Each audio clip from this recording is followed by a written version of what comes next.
Mega DSC పేరుతో రాష్ట్రంలో ఉన్న ఉద్యోగార్థులను కూటమి ప్రభుత్వం నిలువునా మోసం చేసిందని ఎమ్మెల్సీ చంద్రశేఖర్ రెడ్డి ఆగ్రహం వ్యక్తం చేశారు.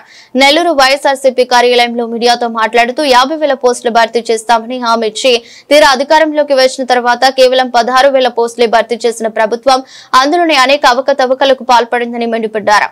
నార్మలైజేషన్ ప్రక్రియతో మెరిట్ అభ్యర్థులకు అన్యాయం జరగడంతో పాటు రిజర్వేషన్ ప్రక్రియకు విఘాతం కలిగిందని ఆక్షేపించారు. అన్యాయానికి గురైన అభ్యర్థులకు వైఎస్ఆర్ కాంగ్రెస్ పార్టీ అండగా ఉంటుందని చెప్పారు. నోటిఫికేషన్ ఇచ్చిన తర్వాత కేవలం 45 రోజుల లోపల ఎగ్జామ్ పెడతామని చెప్పి డిఎస్సి నోటిఫికేషన్ ఇవ్వడం జరిగింది. అందరూ కూడా చెప్పినారు, మీరు ఎప్పుడు నోటిఫికేషన్ ఇస్తారో తెలియదని చెప్పి మేమేదో ఉద్యోగాల్లో ఉన్నాము, ఈ రోజు నుంచి సెలవు పెట్టి చదువుకోవాలన్నా కూడా కనీసం సిలబస్ అంతా ప్రిపేర్ కావాలంటే 3 నెలల సమయం పడుతుంది, కనీసం 3 నెలల సమయం ఇచ్చి మీరు డిఎస్సి పెట్టని చెప్తే ఈ కార్పొరేట్ ఇన్స్టిట్యూషన్స్ ఏవైతే ఉన్నాయో, మీకు సోకాల్డ్ ఇన్స్టిట్యూషన్స్, నేను వాటి పేరు కూడా చెప్పాల్సిన అవసరం లేదు, ఇంటర్మీడియట్ కాలేజెస్ కు సంబంధించి కార్పొరేట్ ఇన్స్టిట్యూషన్స్ ఏ ఉన్నాయో ఆ ఇన్స్టిట్యూషన్స్ లో వీళ్ళందరూ కూడా ఉద్యోగాలు చేసుకుంటా ఉన్నారు.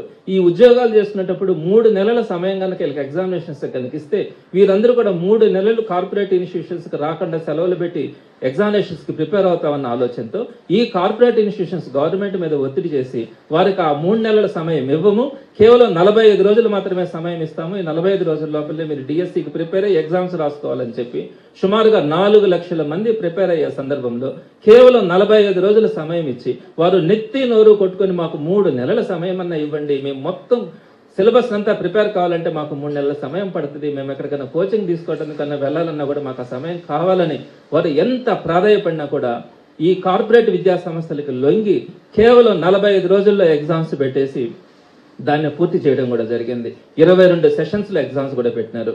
అదేవిధంగా ఇంకొక ప్రధానమైనటువంటి ఇష్యూ, వీళ్ళు 22 సెషన్స్ లో ఎగ్జామ్స్ పెట్టినారు.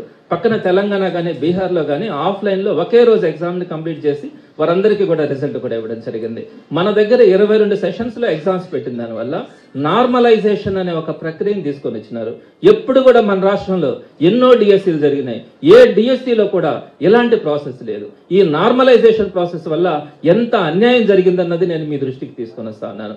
నార్మలైజేషన్ ప్రాసెస్ అంటే డిఫరెంట్ సెషన్స్ లో ఎగ్జామ్స్ జరుగుతూ ఉంటాయి. ఒక సెషన్స్ లో యావరేజ్ మార్క్స్ తగ్గొచ్చు, ఇంకొక సెషన్స్ లో యావరేజ్ మార్క్స్ పెరగచ్చు, వేరే పేపర్లు ఇస్తాయి. దానికి ఏం చేసినారంటే తక్కువ యావరేజ్ వచ్చినప్పుడు ఈ పేపర్ కష్టంగా వచ్చుంటుంది, అందుకని యావరేజ్ మార్క్స్ తగ్గినాయని చెప్పి వాళ్ళ ఇష్ట ప్రకారం వీళ్ళకి మార్కులు గవర్నమెంట్ పెంచేసింది.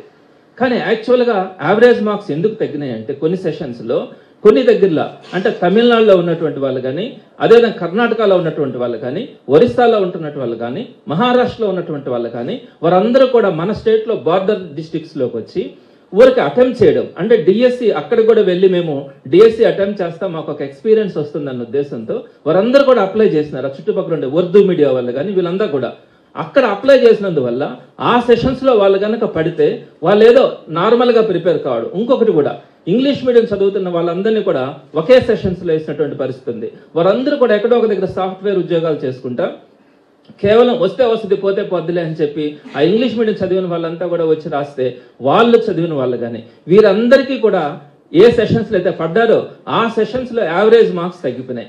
ఆ సెషన్స్ లో యావరేజ్ మార్క్స్ తగ్గిన దానివల్ల ఆ సెషన్స్ లో జరిగినటువంటి వాళ్ళకి పేపర్ కష్టంగా వచ్చిందని భావించి ఆ సెషన్స్ లో ఉండే వాళ్ళకి సుమారుగా 4.7 మార్కుల దాకా కూడా వాళ్ళకి పెంచి ఎక్స్ట్రాగా ఒక్కొక్కరికి యాడ్ చేసినారు. ఆ సెషన్స్ లో ఉండే వాళ్ళకి మార్కులు అన్ని కూడా అదనంగా వచ్చిన దానివల్ల ఎక్కడైతే కష్టపడి చదువుకున్నారో, కష్టపడి పరీక్షలు రాసినారో అక్కడ వచ్చినటువంటి వాళ్ళకి ఏ మార్కులు పెంచల.